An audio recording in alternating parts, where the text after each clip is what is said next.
Bonjour Geoffrey Kretz, bienvenue. Bonjour. Alors, vous êtes le cofondateur et le CEO de Quit, la start-up qui accompagne ceux qui veulent arrêter de fumer. Arrêter de fumer est un vrai défi pour beaucoup de personnes. Quelle est votre approche et qu'est-ce qui la rend véritablement efficace ? Alors, ce qui la rend efficace, c'est d'avoir une approche qui mélange scientifique et jeu.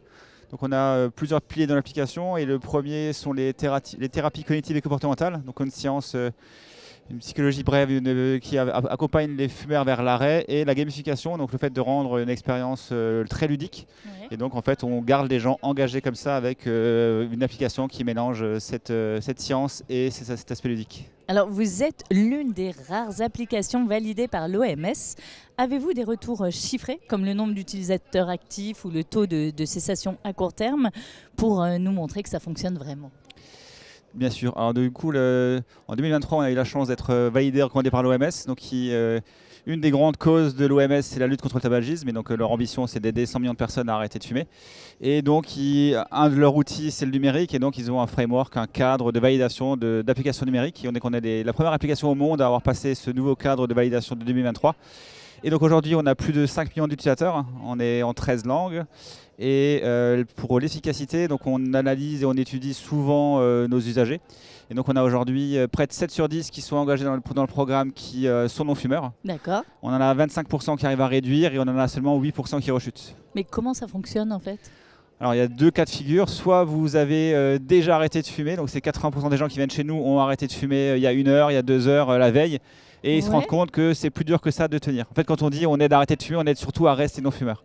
Donc une majorité des gens ont pris la décision d'arrêter, et c'est là que la difficulté arrive. Et donc avec ce mélange de science et de gamification, on va les garder engagés dans le parcours. Et pour 20% des gens, ils n'ont pas encore arrêté.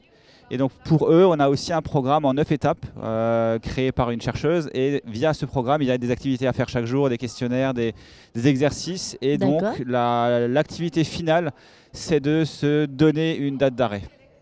Et ça, c'est personnalisé ? C'est chacun voit sa date d'arrêt par rapport à ce qu'il vit, son mode de vie, ou ce qu'elle vit, son mode de vie, Toute l'application est personnalisée, donc vous allez renseigner pas mal de questions quand vous arrivez dans l'application, hein, donc vos anciennes habitudes, combien vous fumez, votre motivation à arrêter, est-ce que vous avez déjà essayé par le passé, si oui, qu'est-ce qui vous a fait rechuter, etc. Ce que fumer représente pour soi ? Ce que fumer représente pour soi, il y a des questionnaires autour de ça, évidemment, puisque ça dépend de chaque personne, hein. Chaque fumeur est un peu unique, et c'est pour ça que la solution est relativement large également en termes fonctionnels.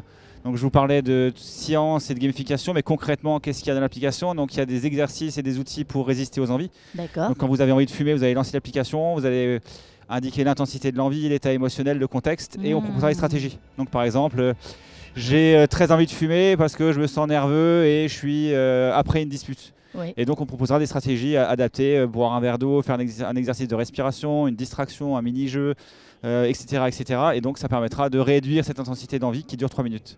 À côté de ça, il faut aussi rester motivé, parce que ce qui est difficile aussi, c'est souvent au début on est motivé mais c'est dur. Vrai.